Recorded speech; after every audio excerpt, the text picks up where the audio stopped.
Assalamualaikum, what is up everyone? It's me Gizri in the house. Welcome back.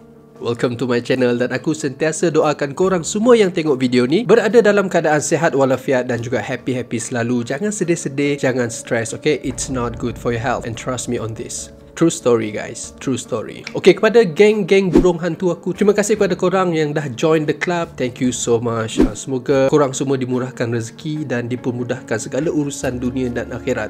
Thank you so much guys. Okay guys, kisah yang akan aku ceritakan dalam video kali ini adalah merupakan satu kisah yang dimana mungkin akan membuatkan korang rasa pening, rasa tertanya-tanya kenapa, why, what, OMG, lebih kurang macam tu lah. Sebab kes dia ni memang agak berbelit-belit and banyak plot twist guys. Dan kes ni sebenarnya masih lagi belum dapat diselesaikan, masih lagi berada di dalam siasatan. Tetapi satu benda je aku nak cakap, okay? Kes ni melibatkan kekejaman terhadap seorang kanak-kanak. Dan kita secara automatiknya bila kita dengar kes-kes yang macam ni, kita akan berfikir, kenapa ada juga manusia yang ada dalam dunia ni sanggup buat benda-benda terkutuk macam ni? Kes ni merupakan sebuah kisah di mana seorang budak perempuan yang hanya berusia 3 tahun guys, di mana dia telah ditinggalkan seorang diri di dalam sebuah apartmen tanpa sebarang pengawasan orang dewasa. Maksudnya dia seorang-seorang je dalam apartmen tu. Dia makan ke, dia tak makan ke, tak ada seorang pun yang tahu. Korang bayangkan lah 3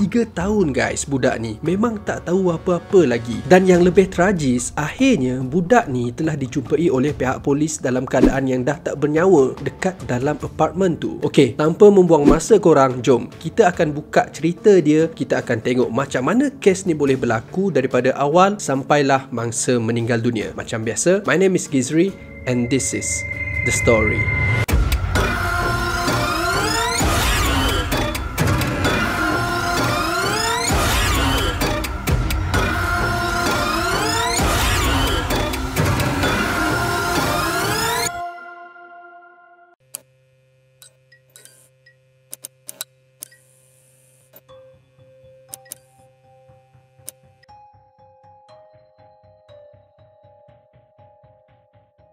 Kisah yang tragis ini bermula pada 10 Februari tahun 2021, which is last year guys, di sebuah tempat yang dipanggil Bandar Gumi. Bandar Gumi ni adalah sebuah bandar yang terletak di wilayah North Gyeongsang, Korea Selatan. Di mana pada waktu tu pihak polis Korea Selatan telah menjumpai mayat seorang kanak-kanak perempuan yang hanya berusia 3 tahun di dalam sebuah apartmen dan identiti mayat kanak-kanak perempuan tu dikenali sebagai Boram. Maksudnya nama budak ni Boram. Berkenaan penemuan mayat si Boram ni pula, sebenarnya pihak polis Korea Selatan pada waktu tu telah dihubungi oleh seorang perempuan berusia 48 tahun yang bernama Siok. Siapa pula si Siok ni kan? Siok ni kalau diikutkan secara di atas kertas sebenarnya merupakan nenek kepada Boram, budak yang dah meninggal dunia tu. Pada waktu tu si Siok ni telah dihubungi oleh tuan rumah tempat anak dan menantunya menyewa. Kerana tuan rumah tersebut tak dapat nak call diorang berdua ni, which is Kim dan juga Hong. Kim ni merupakan anak kepada Siok, manakala Hong ni pula dia punya menantulah, suami kepada si Kim. Tuan rumah tu just nak bagi tahu yang kontrak sewa diorang dah nak tamat. So tuan rumah tu nak diorang keluar dari apartmen tempat diorang menyewa tu. So lepas tu dipendekkan cerita, bila tuan rumah tu tak dapat nak call Kim dan juga Hong ni, dia try call si Siok, mak kepada Kim ni, untuk menyampaikan message ni dekat diorang. Tapi bila si Siok ni try nak call anak dia Kim ni, benda yang sama berlaku guys. Still tak dapat get through. So lepas dia try call,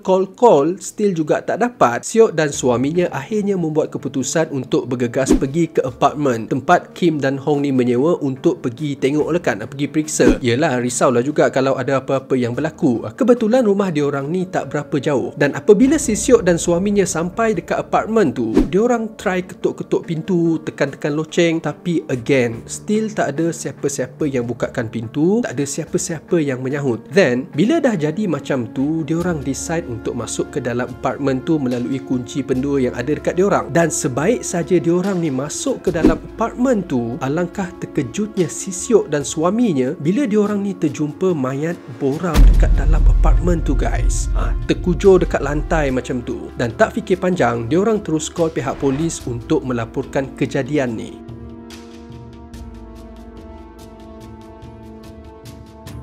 Selepas je pihak polis sampai dekat apartmen tu, pihak polis Korea Selatan terus seal tempat mayat Boram ni dijumpai tau. Kira dah jadi macam crime scene punya tempat lah kan, tempat berlakunya jenayah. Pada waktu tu, mayat Boram ni dijumpai dalam keadaan yang macam biasa guys. Mayat dia tak mereput. Selalunya kita dengar kalau mayat tu berhari-hari ditinggalkan, confirm mayat tu akan mereput. But dalam kes ni, dia tak mereput. So apa yang pihak media Korea Selatan gambarkan, mayat Boram ni adalah seperti mumia tau.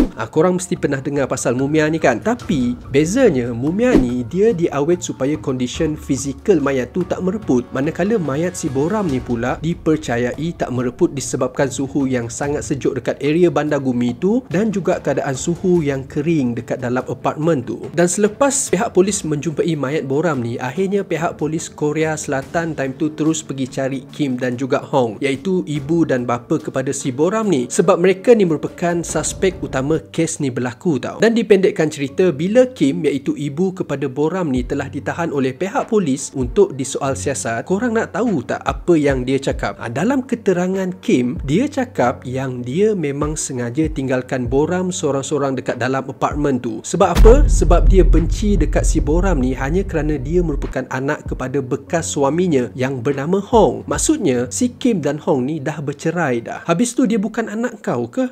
Anak kau juga kan? Haish. Menyirap pula aku bila dengar semua benda ni. Suami isteri bergaduh, anak pula yang jadi mangsa. Apa benda lah manusia zaman sekarang.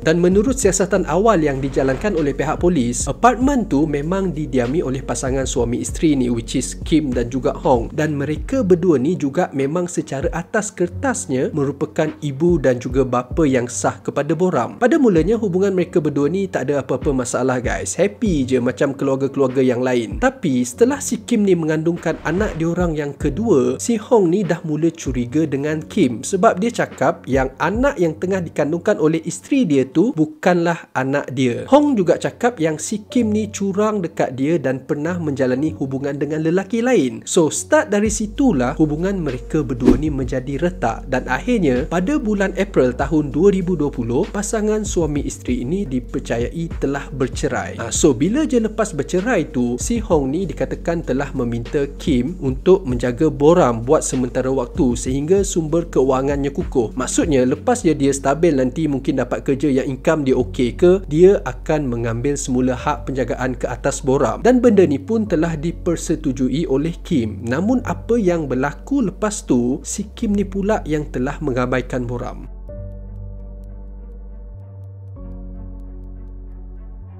Pada bulan Ogos tahun 2020, pada waktu itulah dipercayai yang si Kim ni telah meninggalkan Boram seorang-seorang dekat apartmen tu untuk dia tinggal bersama suami barunya. Budak 3 tahun guys. Ditinggalkan seorang-seorang dekat situ, entah makan ke tak budak tu. Allahu Akbar. Dan akhirnya mayat Boram ni dijumpai pada bulan Februari tahun 2021. Korang bayangkanlah berapa lama tu, 7 bulan guys. Takkan seorang pun tak perasan benda ni? Takkanlah mak bapak si Kim ni tak call untuk tanya khabar pasal cucu dia orang? Takkanlah si Hong ni, which is bapak kepada Boram pun sama, tak call tanya khabar? Benda ni macam tak masuk akal guys. And one more thing, takkanlah juga si Kim ni, mak kandung dia tak ada satu pun perasaan sayang dekat Boram, anak dia tu yang dilahirkan oleh dia sendiri, sampaikan dia sanggup tinggalkan Boram seorang-seorang dekat apartmen tu. Why?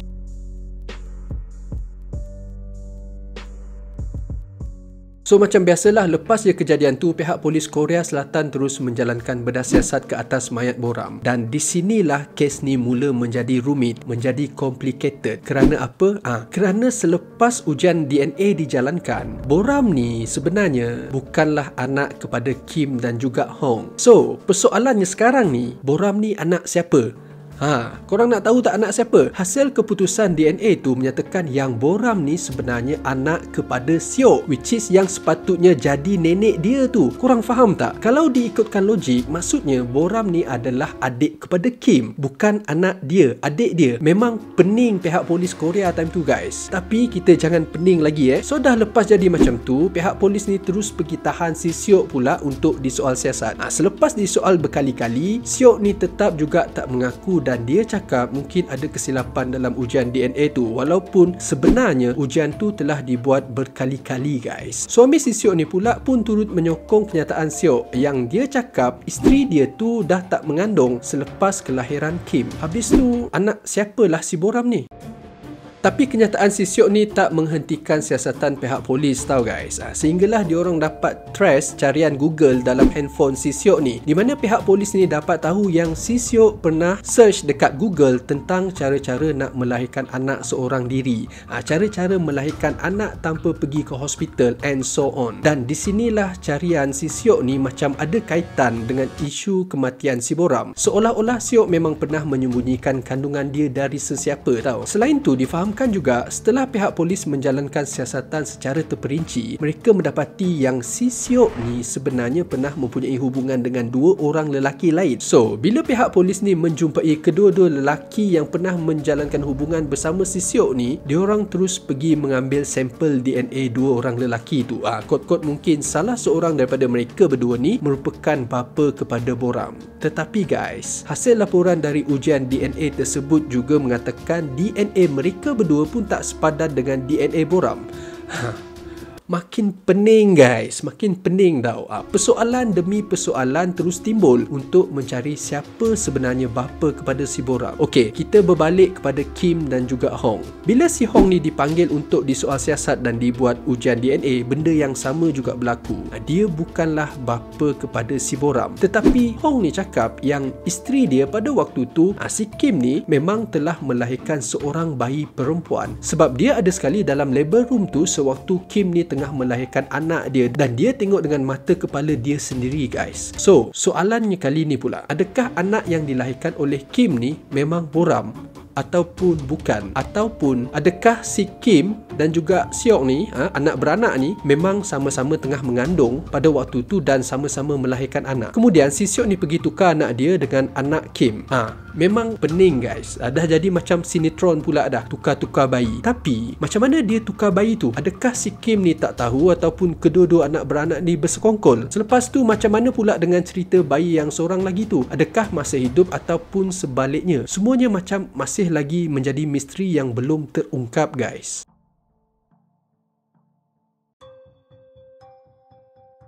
Bila si Kim disoal balik oleh pihak polis, adakah dia tahu tak yang si Boram ni bukan anak dia atau dia memang bersekongkol dengan mak dia? Si Kim ni cakap yang dia memang tak tahu pun pasal mak dia mengandung sebab dia memang fikir yang Boram ni adalah anak kandung dia. Dan bagi aku, mungkin betul apa yang si Kim ni cakap sebab dia mengaku yang dia pada awalnya tinggalkan Boram seorang-seorang dekat apartmen tu hanya kerana Boram ni merupakan anak kepada bekas suami dia, si Hong. Ataupun dia memang dah tahu dan sengaja buat macam tu sebab si Boram ni bukanlah anak dia tapi sebaliknya adik dia. Mungkin dia tak sanggup nak cover perangai mak dia ni. Si Siok ni yang curang, yang buat hal yang pada akhirnya dia terpaksa hadap semua benda ni. Aku pening guys. Aku pun tak tahulah. Dan persoalan yang seterusnya, kalau betul lah dia tahu, mana perginya anak sebenar si Kim ni? Adakah dua orang individu ni iaitu Kim dan juga Siok ni telah menghantar bayi tu ke mana-mana entah ataupun yang lebih dahsyatnya telah membunuh bayi tu?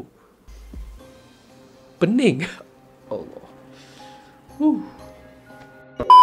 Memang banyak teori dan spekulasi yang timbul selepas isu ni menjadi viral di Korea. Semua pihak dekat sana mempunyai pendapat masing-masing, tetapi walau bagaimanapun, setiap persoalan tu mesti ada jawapannya. Cuma dalam kes ni masih lagi belum dijumpai.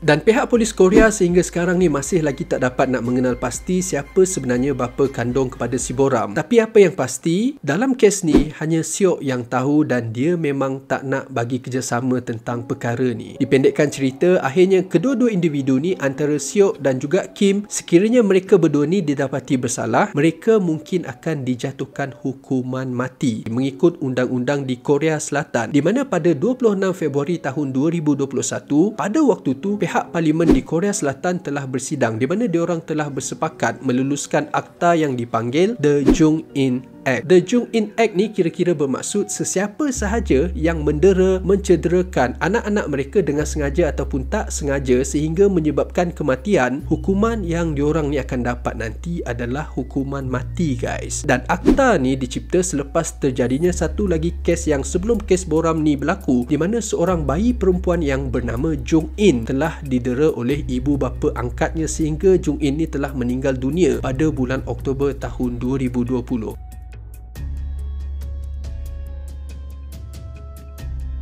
Kesimpulannya, cerita tentang kes Boram ni memang sangat-sangat sedih untuk kita dengar. Aku just tak dapat nak bayangkan keadaan Boram yang ditinggalkan seorang-seorang dekat dalam apartmen tu tanpa makanan dalam kegelapan. Memang sangat-sangat menderita sehinggalah dia bertemu dengan ajalnya. Dan sebagai ibu dan bapa, jagalah hubungan selagi mana yang boleh. Okey? Dan sekiranya tak ada juga jalan penyelesaian, janganlah anak-anak pula yang menjadi mangsa. Dan apa yang aku just dapat cakap, yang bila kes ni diselesaikan nanti, aku harap si Boram ni akan dapat keadilan ke atas dirinya dengan apa yang dah terjadi, dan sesiapa sahaja yang didapati bersalah tu nanti akan dikenakan hukuman yang setimpal dengan apa yang telah diorang lakukan. So guys, aku rasa setakat ni saja untuk video kali ni. Terima kasih kepada korang yang tengok video ni sampai habis. Thank you so much guys. So hit that like button if you like this video, share it to your friends and your family, subscribe kalau korang belum lagi subscribe channel aku, and I'll see you guys again in the next video. Peace.